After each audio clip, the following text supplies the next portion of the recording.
E nessa reforma da Previdência, as pessoas têm cada vez, isso é um efeito das redes sociais, lido mais aquilo que já acreditam, têm reforçado cada vez mais uma ideia pré-concebida que lhes foi dada, e isso está quase que inviabilizando o debate. É bom começar de uma análise simples para as pessoas compreenderem o seguinte: o déficit acontece porque o Brasil não cresceu. Se o Brasil tivesse crescido minimamente ao longo dos 3 últimos anos, e a gente vai discutir aqui a questão do ovo e da galinha, se a gente não cresceu por causa da Previdência, ou se o déficit da Previdência vem porque a gente não cresceu, mas fato é que se o país tivesse crescido 2% ao ano, metade do que cresceu entre 2005 e 2013, a gente teria hoje um superávit primário de mais de 100 bilhões de reais no país. A gente está falando aqui de uma proposta que afeta 100% da população brasileira. São poucos momentos onde a gente para discutir isso. E como a gente pode estar com uma pressa tão grande de aprovar uma coisa que se você der um Google sobre déficit da Previdência, dê um Google, eu fiz isso na semana passada, você vai ver. Previdência tem déficit de 195 bilhões. Rombo da Previdência aumenta para 290 bilhões no mesmo ano. A farsa chamada déficit da Previdência. Déficit do INSS é de quase 200 bilhões. CPI confirma, não tem déficit na Previdência Social, a CPI que o senhor, com muita eficiência, presidiu. E o rombo da Previdência é uma mentira. Como podemos estar apressando uma questão onde a sociedade não sabe ao certo chegar nos números? Einstein dizia que a média é um perigo. Porque se você tiver com metade do seu corpo no forno e metade na geladeira, na média você está na temperatura ambiente, na prática você está morto.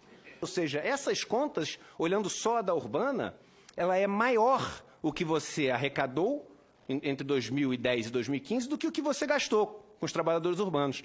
O trabalhador rural ele foi incluído na Constituição de 88 para se fazer justiça social, porque passou décadas sendo aquele boia-fria, safreiro, meeiro, que não tinha a menor condição de sobreviver. Logo, inicia-se com um estoque de pagamentos a se fazer sem nenhuma contribuição. É claro que é estruturalmente deficitário, mas a função dessa Previdência não é equilibrar as contas, é equilibrar uma injustiça social. A Previdência do Trabalhador Rural existe para equilibrar uma injustiça social. Porque o senhor, como constituinte, sabe que em 1988 criou-se um pacto social. Um pacto onde, copiando simplesmente, não inventamos a roda, o que aconteceu na Europa, o que aconteceu nos Estados Unidos, que agora é tão exemplo para o Brasil, a gente criou uma rede de proteção social, a Seguridade Social, o Social Security. Quando você abre hoje os jornais, assiste o noticiário, você vê o seguinte: representantes dos bancos, que são os macroeconomistas que sentam lá no ar-condicionado. Quando você liga a televisão, até aqui na TV Senado, você vê o quê? Brancos, ricos, que vivem o dia inteiro no ar-condicionado, comentando sobre a questão da Previdência. E a pergunta que eu faço é a seguinte: quantos negros já foram ouvidos no Jornal Nacional, já foram ouvidos no Jornal da Bandeirantes, no Jornal do SBT, nas primeiras páginas dos principais jornais do Brasil? Quantos negros foram ouvidos falando sobre isso? Quantos representantes dos trabalhadores rurais? Quantos representantes das pessoas que mais vão ser impactadas por essa Previdência estão sendo ouvidos? Ora, por quê? Porque quem veste um terno e trabalha no ar-condicionado e tem mais dinheiro é mais inteligente? Agora, se ter militares ajudou o governo a ser empático aos militares, ter negros no governo, ter mulheres no governo, mais do que somente 2, faz também o governo ser um governo empático a essas causas. Isso. E quando o ministro da Economia diz o seguinte: é 1 trilhão, senão eu estou fora, ele não leu a Constituição Federal. Porque ele não pode colocar o país numa questão que constitucionalmente exige o debate com todas as classes, ele não pode colocar um país contra a parede. Se a gente tivesse, hipoteticamente, isso aqui não é necessariamente uma sugestão, mas um fundo onde todo o superávit que a gente teve nessa conta que a gente fez na Constituição tivesse sido guardado e atualizado, quando a gente teve uma recessão no país, a gente ia olhar para esse fundo e ia ter mais de R$1 trilhão nesse fundo. E esse fundo amorteceria um movimento de crise, porque todos os países passam por crise. Só que não. Todas as vezes que o sistema de seguridade social teve um superávit, esse superávit foi gasto. Onde foi gasto a maior parte dele? Com juros da dívida. Ou para financiar outros regimes, como o regime próprio. E aí, no primeiro ano que tem déficit, a gente fala o seguinte, olha, vamos mudar todas as regras e cortar. Que país é esse que quando tem sobra, gasta, e quando tem falta, corta? E aí eu faço uma pergunta. Se é estruturalmente deficitária, por que criaram a DRU, a DRU, que é o mecanismo de desvinculação de receitas da União, que hoje tira até 30% das contribuições sociais, as não previdenciárias? Como é que você cria uma coisa que desvincula receitas de uma coisa que dá prejuízo? É claro que sempre deu superávit. E é onde estão aqueles privilégios que os jornais adoram falar, do sujeito que se aposentou com 30 mil, 40 mil. E aí um ponto interessante. Essa injustiça já foi corrigida em 2013, porque desde 2013 o servidor público não pode se aposentar com valor acima do teto, aquele que entrou no sistema depois de 2013. Estão colocando a população com ódio do servidor público.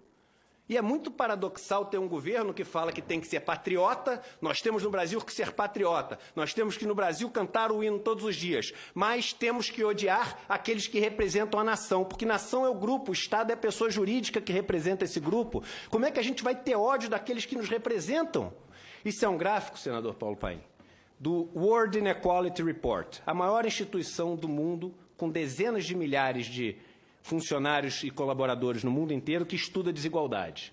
E desde 2005, ali mais ou menos, o Brasil passou a ser o país do mundo que mais concentra renda no 1% mais rico. Nós somos, segundo o estudo da OCDE, de todos os países estudados, o segundo país que cobra maior alíquota de produtos e serviços do mundo. E esses são os impostos que impactam os pobres. Por quê? Porque tudo que o pobre ganha, ele gasta.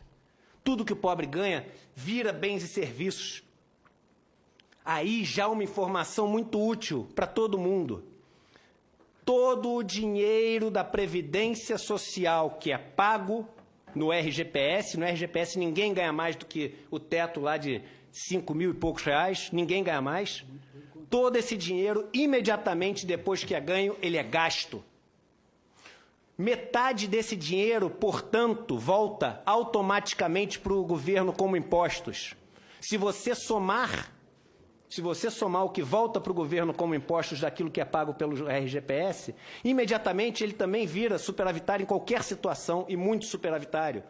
O Brasil é o país do mundo que menos cobra alíquota de imposto sobre renda, lucro e ganho de capital, de todos os estudados. Somos um paraíso fiscal para os ricos. Essa é a verdade. A maior parte da renda dos ricos é recebida via dividendos. E os dividendos são isentos. Só nós e a Estônia não tributamos dividendos no mundo.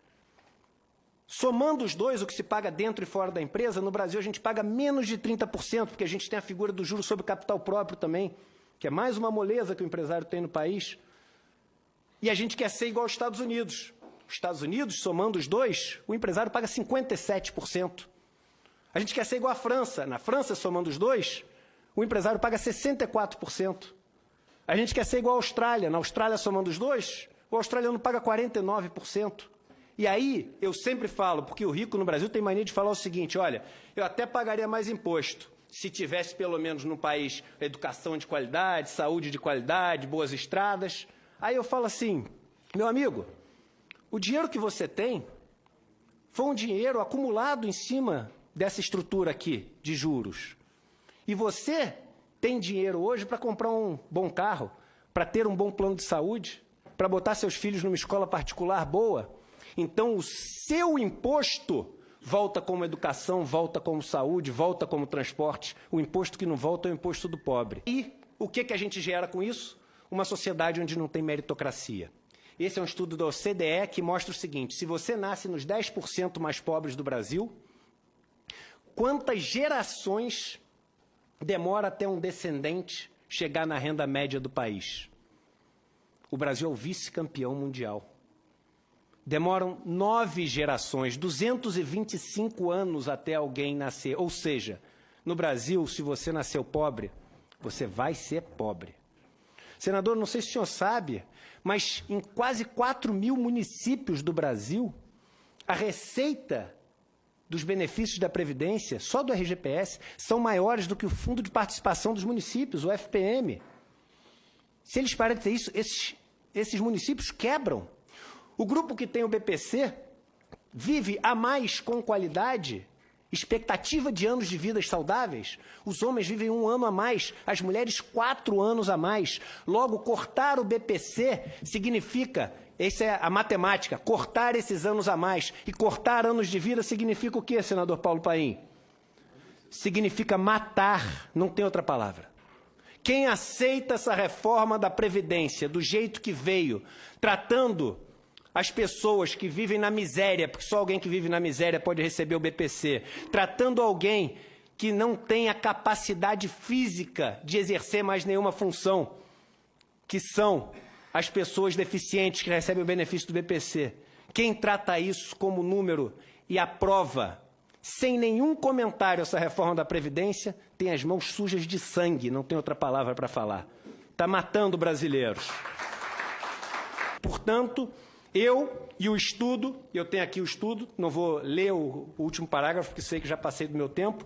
O estudo é muito claro e eu posso afirmar com toda certeza: a reforma da Previdência proposta pelo novo governo é racista. Só existe um país que cresceu muito mais que o Chile ao longo dos últimos 10 anos na América Latina. O senhor sabe qual foi? Foi a Bolívia. Você sabe o que a Bolívia fez em 2010? Ela aprovou uma lei reestatizando a Previdência Social que tinha sido privatizada, fazendo a idade mínima cair de 65 anos para 58 anos, fazendo com que as mulheres tivessem o direito de se aposentar 1 ano a menos para cada filho que tivessem, limitado a 3 filhos, fazendo com que os operários das minas pudessem diminuir a idade mínima de aposentadoria em 1 ano para cada 2 anos trabalhados. E sabe o que aconteceu com a Bolívia durante esse tempo? Que caos, né? Quebrou. Se fez isso, que é o contrário do que a gente está fazendo, quebrou. Pois bem, se nos últimos 10 anos o Chile cresceu 34% o seu PIB, a Bolívia cresceu 62% o seu PIB, foi o país que mais cresceu na América Latina, distribuindo riqueza. A lógica é, e esse exemplo que eu dei da Bolívia mostra isso, a lógica é, um país com tecido social frágil precisa de uma proteção social forte. Quando, hoje em dia, um banco vai quebrar, ele recorre a quem? Ao Estado. E aí ele tem um PROER, e não acontece no Brasil só. Nos Estados Unidos, quando os bancos quebraram, recorreram também ao Estado. Quando um empresário tem dívidas enormes, ele recorre a quem? Ao Estado, com o refinanciamento das suas dívidas através do refis.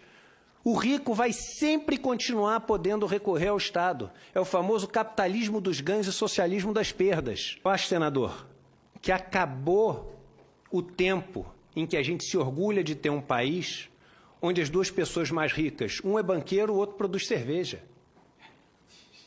Um país desse não valoriza a criação de riqueza, porque nenhum nem outro produzem riqueza para o país para ser dividida. A solução desse país, Frei Davi, ela é muito simples. Ela envolve dar riqueza para que as pessoas tenham um mínimo para também produzir riqueza. Ela envolve quebrar a relação de dependência que o pobre tem, de só poder gerar riqueza quando alguém o permite, porque o dinheiro que ele pega emprestado custa 400%, 300% ao ano, e é impossível gerar mais riqueza do que isso, para você poder pegar esse dinheiro com o propósito de gerar riqueza. Já que tem se falado tanto em Deus, em homenagem ao Frei Davi, uma passagem do Novo Testamento de Mateus, onde no capítulo 6, Jesus diz o seguinte, Frei Davi: é impossível servir a dois senhores, porque se você servir a dois senhores, você amará um e odiará o outro. Você vai se dedicar a um e desprezar o outro. Vocês não podem, e quando eu digo vocês, é a Bíblia que diz, servir a Deus e ao dinheiro.